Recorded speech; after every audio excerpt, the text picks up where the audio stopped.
Good morning students. आपको सारे notes, videos, books वगैरह मिल गई होंगी। बेसिकली थोड़ा सा मेरे बारे में बताता हूँ। मेरा नाम पुनीत है। एमबीए का क्लासेस लेता हूँ। 2006 से पढ़ा रहा हूँ। 20 इयर्स का मेरे को एक्सपीरियंस है। वीजू, Poornima, JECRC, Arya, ILM, IRM, IPS business school, सब में मैं जा रहा हूँ और एज अ गेस्ट फैकल्टी पढ़ा रहा हूँ। और इवनिंग में मेरा क्लासेस चलता है, ऑनलाइन ऑफलाइन रिकॉर्डेड, तीनों मोड पे क्लासेस चलता है। उसके अलावा एक टॉप कॉलेज है एमबीए का, आईएम अहमदाबाद, वहां मैं बच्चों को हर साल लेके जाता हूँ। मुंबई में एआई यूनिवर्सल, यहाँ पे गेस्ट पढ़ा रहा हूँ मैं। जेईसीआरसी में पढ़ा रहा हूँ, आर्या कॉलेज में पढ़ा रहा हूँ। इन कॉलेजेस में मैं पढ़ा रहा हूँ। देखिए, राइटर भी हूँ। 2008 से मैंने बुक्स वगैरह लिखना स्टार्ट कर दिया था। यूट्यूब पे सारे वीडियोस मिल जाएंगे, रिकॉर्डेड लाइव लेक्चर सब कुछ मिल जाएंगे। बस एक छोटा सा इंपॉर्टेंट डिस्कशन आप लोगों से करना था। एमबीए आप कहीं से भी करें, थोड़ा सा मेरे से आप डिस्कस करके अगर आप एमबीए ज्वाइन करते हैं तो आप थोड़ा सेफर मोड में रहेंगे। उसका रीजन बताता हूँ क्यों। क्योंकि मेरे को जो एक्सपीरियंस है ना 20 इयर्स का, एमबीए में प्लेसमेंट होगा कि नहीं होगा, कॉलेजेस कैसे पढ़ाते हैं, क्या उनका प्लेसमेंट स्ट्रक्चर है, क्या इंटरनल एक्सटर्नल इन्फॉर्मेशन है, मेन चीज अंदर क्या चल रहा है उनके। क्योंकि मैं तो रेगुलर कॉलेजेस में जा रहा हूँ तो मेरे को पता है कौन से कॉलेज में क्या चल रहा है। तो आप मेरे से थोड़ा सा एडवाइस लेके अगर आप एडमिशन लेते हैं तो थोड़ा सा सेफर जोन में रहेंगे। बाकी आपके डिस्टेंस के ऑनलाइन के एडमिशन, मणिपाल हो गया, एमएटी हो गया, ज्ञान विहार हो गया, तो यहाँ भी आपको अवेलेबल हो जाएंगे। तो आप अगर एडमिशन लेते हैं तो प्लीज मेरे से कंसल्ट करना। हो सकता है कि मैं आपको एक बेस्ट कॉलेज बता पाऊं और एक सेफर जोन में लेके जा पाऊं। क्योंकि एडमिशन लेने के बाद बच्चों को लगता है कि यार गलत जगह चले गए। Okay, best of luck. मेरा नंबर आपके पास है। साथ के साथ अगर आपको कोई और क्वेरी चाहिए तो मेरे को व्हाट्सअप करें या कॉल कर सकते हैं। Okay, best of luck.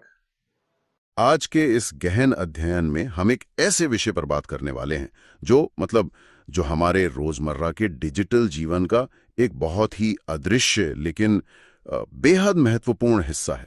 बिल्कुल अदृश्य। हाँ, हम सभी हर दिन ऑनलाइन शॉपिंग करते हैं, डिजिटल पेमेंट करते हैं और बस एक क्लिक में दुनिया के किसी भी कोने से डेटा मंगा लेते हैं। सही कहा। तो मैं यही सोच रहा था कि हम बस एक बटन दबाते हैं और काम हो जाता है।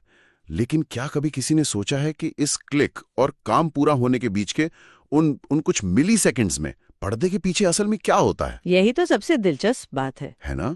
जब अलग अलग प्रणालियों और तकनीकों का उपयोग करने वाले व्यापारिक साझेदार आपस में डेटा या पैसे का लेन देन करते हैं तो वो इतनी आसानी से कैसे हो जाता है? हाँ। तो आज हमारे पास जो स्रोत सामग्री है, value added networks, architecture and applications, वो इसी रहस्य से पर्दा उठाती है। जी। आज का हमारा मिशन ये समझना है कि इलेक्ट्रॉनिक डेटा इंटरचेंज यानी ईडीआई और ई कॉमर्स के पीछे वास्तव में कौन सी तकनीक काम करती है और कैसे वैल्यू एडेड नेटवर्क्स या जिन्हें हम वैन कहते हैं, हाँ, वैन, हमारी डिजिटल दुनिया के सबसे बड़े और भरोसेमंद बिचौलिए हैं। बिल्कुल। और देखिए, इस चर्चा की शुरुआत में ही ये समझना बहुत जरूरी है कि ये कोई आम इंटरनेट कनेक्शन नहीं है। अच्छा। हाँ, अगर हम इसे रोजमर्रा की भाषा में समझे ना, तो जब हम इंटरनेट शब्द सुनते हैं तो हमारे दिमाग में एक खुली सड़क की तस्वीर आती है, जहां कोई भी आ जा सकता है। बिल्कुल खुली सड़क, जहां कोई भी गाड़ी चला रहा है। लेकिन दस्तावेज बहुत स्पष्ट करता है कि वैन एक प्राइवेट नेटवर्क या निजी नेटवर्क है। निजी नेटवर्क। इसका काम सिर्फ डेटा को बिंदु क से बिंदु ख तक पहुंचाना नहीं है। बुनियादी डेटा ट्रांसमिशन तो कोई भी केबल या वाईफाई कर सकता है। सही बात है। वैन की असल अहमियत इसमें है कि ये उस ट्रांसमिशन में वैल्यू यानी मूल्य जोड़ता है। और ये मूल्य क्या होता है? ये मूल्य है अभेद्य सुरक्षा, डेटा का प्रबंधन और सबसे जरूरी चीज, बिल्कुल अलग अलग प्रणालियों के बीच एक ऐसा तालमेल बिठाना ताकि वे एक दूसरे की बात समझ सकें। सोचिए, जब बड़ी कंपनियां आपस में करोड़ों रुपए का ई कॉमर्स लेन देन कर रही होती हैं, हाँ। या संवेदनशील जानकारी साझा कर रही होती हैं, तो उन्हें खुली सड़क नहीं चाहिए होती है। हाँ। उन्हें एक वीआईपी और पूरी तरह से सुरक्षित कॉरिडोर चाहिए होता है। अरे वाह, ये कॉरिडोर वाली बात बहुत सही गई आपने। अच्छा, इसे समझने के लिए मैं एक उदाहरण लेता हूँ। बिल्कुल, बताइए। मान लीजिए कि मुझे एक बहुत ही कीमती और गोपनीय दस्तावेज किसी दूसरे देश में अपने क्लाइंट को भेजना है। अब मेरे पास दो विकल्प हैं। पहला तो ये कि मैं उसे एक सामान्य डाक सेवा से भेज दूं, जो कि बहुत असुरक्षित हो सकता है। हाँ, वो दस्तावेज कई शहरों से गुजरेगा, कई लोगों के हाथों में जाएगा और हो सकता है कि रास्ते में कहीं खो जाए या कोई उसे पढ़ ले। कोई गारंटी नहीं है मां। बिल्कुल कोई गारंटी नहीं है। दूसरा विकल्प ये है कि मैं एक वीआईपी कुरियर सेवा लूं। ये सेवा सिर्फ एक लिफाफा नहीं ले जाती है। वे एक बख्तरबंद गाड़ी भेजते हैं, उस दस्तावेज को एक लॉक वाले ब्रीफकेस में रखते हैं, उस पर 24 घंटे लाइव जीपीएस ट्रैकिंग लगाते हैं। सही है। और दिलचस्प बात यह है कि मान लीजिए मेरा क्लाइंट सिर्फ जापानी भाषा समझता है और मेरा दस्तावेज हिंदी में है। अच्छा, तो भाषा की भी रुकावट है? हाँ, तो वो कुरियर सेवा रास्ते में सुरक्षित रूप से उसका सटीक जापानी अनुवाद भी कर देती है। अरे वाह। तो प्राप्तकर्ता को वो दस्तावेज उसी भाषा और उसी रूप में मिलता है जिससे वो तुरंत समझ सके। तो ये जो अतिरिक्त सुरक्षा, ट्रैकिंग और अनुवाद है ना, मुझे लगता है यही वैन का वैल्यू एडेड हिस्सा है। ये उदाहरण पूरी तरह से सटीक बैठता है, मतलब एकदम परफेक्ट है। शुक्रिया। और अगर हम इसे ई कॉमर्स और इलेक्ट्रॉनिक डेटा इंटरचेंज यानी ईडीआई के चश्मे से देखें ना, तो ये वीआईपी कुरियर सेवा कोई विलासिता नहीं है। वो क्या है? ये व्यापार करने की एक अनिवार्य शर्त है। मजबूरी है एक तरह से। हाँ, ईडीआई का मतलब ही यही है कि दो कंपनियों के कंप्यूटर बिना किसी इंसान की मदद के आपस में बात कर रहे हैं। जैसे एक कंप्यूटर ने ऑर्डर दिया और दूसरे ने बिल बना दिया। बिल्कुल। अब सोचिए, डिजिटल दुनिया में डेटा की अखंडता, जिसे हम डेटा इंटेग्रिटी कहते हैं, वो सबसे ऊपर होती है। डेटा रास्ते में चोरी ना हो या उसमें कोई बदलाव ना हो, ये सुनिश्चित करना बहुत जरूरी है। हाँ, जाहिर सी बात है। एक उदाहरण देती हूँ। अगर एक कंपनी ने मान लीजिए 100 लैपटॉप का ऑर्डर दिया है, ठीक है, और रास्ते में किसी गड़बड़ी या हैकर की वजह से वो डेटा 1000 लैपटॉप में बदल जाए, अरे बाप रे, तब तो भारी नुकसान हो जाएगा। बिल्कुल, करोड़ों का नुकसान। इसीलिए ट्रेडिंग पार्टनर्स के बीच बिना किसी रुकावट के और सुरक्षित संचार के लिए वैन एक बहुत ही मजबूत नींव का काम करता है। मतलब ये एक तरह का डिजिटल बॉडीगार्ड और ट्रांसलेटर दोनों का काम कर रहा है। एकदम सही। अब देखिए, दस्तावेज इस वैल्यू को 5 प्रमुख हिस्सों में बांटकर समझाता है। हाँ, इसके 5 स्तंभ हैं। तो चलिए इन्हें एक एक करके खोलते हैं ताकि ये पूरी तरह स्पष्ट हो जाए कि ये तकनीक काम कैसे करती है। बिल्कुल। तो अगर हम उसी वीआईपी कुरियर वाले उदाहरण पर चलें, तो सबसे पहली जरूरत तो यही होगी कि रास्ते में कोई उस कीमती दस्तावेज को लूट ना ले। सुरक्षा। यहीं पर हमारा पहला हिस्सा आता है, सुरक्षा सुविधाएं। इसमें एन्क्रिप्शन, सुरक्षित संचार चैनल और प्रमाणीकरण की बात कही गई है। देखिए, सुरक्षा वास्तव में वह धुरी है जिस पर वैन का पूरा ढांचा टिका है। जब इंटरनेट के माध्यम से वित्तीय लेन देन होता है, तो सबसे बड़ा डर यही होता है कि कोई बीच में उस जानकारी को चुरा ना ले। हैकर्स का डर।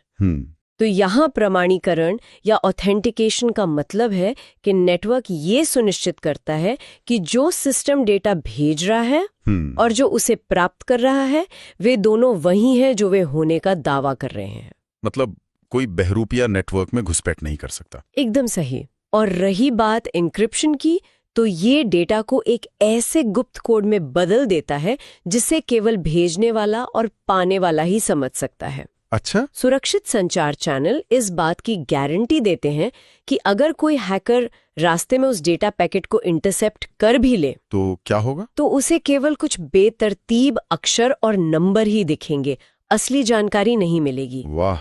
तो संवेदनशील सूचनाओं के मामले में ये सुरक्षा कोई अतिरिक्त फीचर नहीं है, ये एक पूर्ण आवश्यकता है।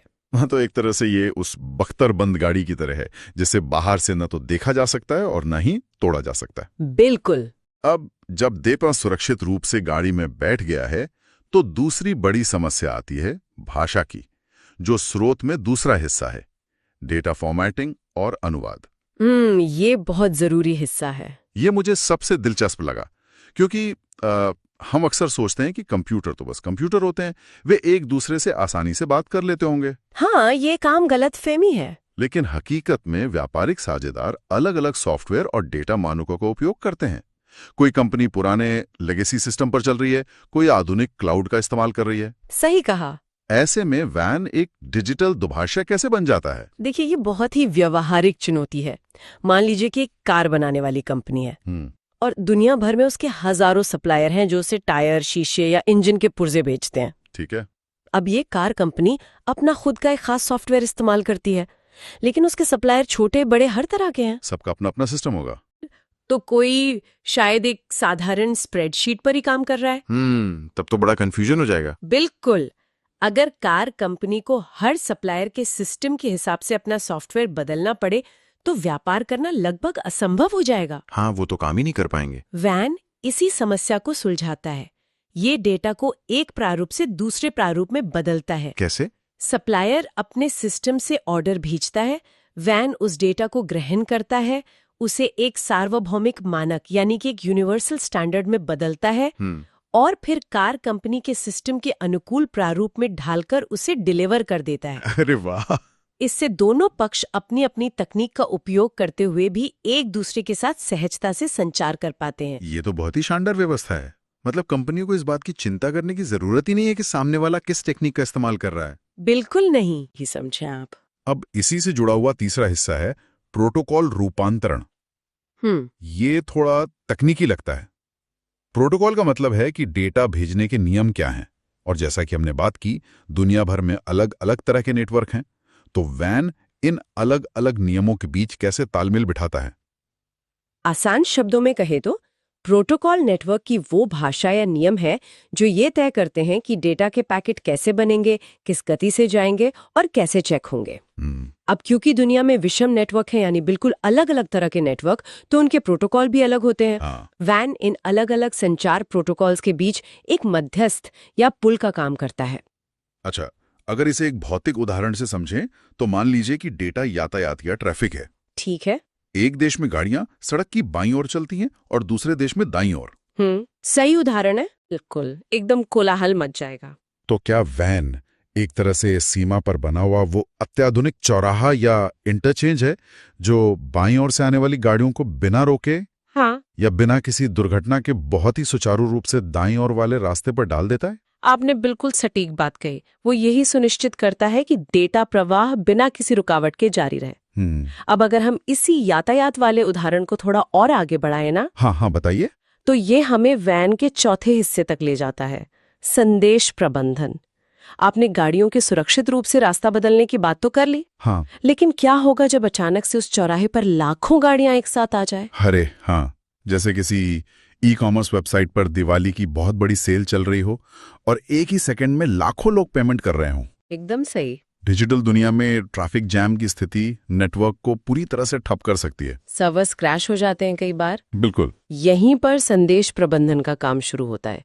इसमें रूटिंग, कतारबद्ध करना, जिसे हम क्यूइंग कहते हैं, ट्रैकिंग और मॉनिटरिंग शामिल है। जब लाखों संदेश एक साथ आते हैं तो वैन तय करता है कि कौन सा संदेश किस रास्ते या सर्वर से जाएगा ताकि भीड़ कम हो सके। अच्छा, वो डाइवर्ट कर देता है। हाँ, और अगर आगे का रास्ता पूरी तरह से व्यस्त है तो ये संदेशों को खारिज करने के बजाय उन्हें एक सुरक्षित कतार में खड़ा कर देता है। ओके। जैसे ही रास्ता खाली होता है वो एक एक करके संदेशों को आगे बढ़ाता है। मतलब ये एक बहुत ही होशियार लॉजिस्टिक्स कंट्रोल रूम की तरह है। बिल्कुल वही है। ये सिर्फ ट्रैफिक पुलिस का काम नहीं कर रहा, बल्कि ये भी देख रहा है कि अगर कोई सर्वर कुछ मिनटों के लिए डाउन हो गया है तो डेटा बीच रास्ते में खो ना जाए। वो उसे सुरक्षित अपने पास रोक कर रखता है और सर्वर के वापस चालू होने पर डिलीवर कर देता है। हाँ। इससे डेटा की डिलीवरी की पक्की गारंटी मिल जाती है। और यही गारंटी व्यापार में भरोसा पैदा करती है। ये पूरी प्रक्रिया के दौरान लेन देन की स्थिति को ट्रैक करता है ताकि हर अपवाद या त्रुटि को समय रहते संभाला जा सके।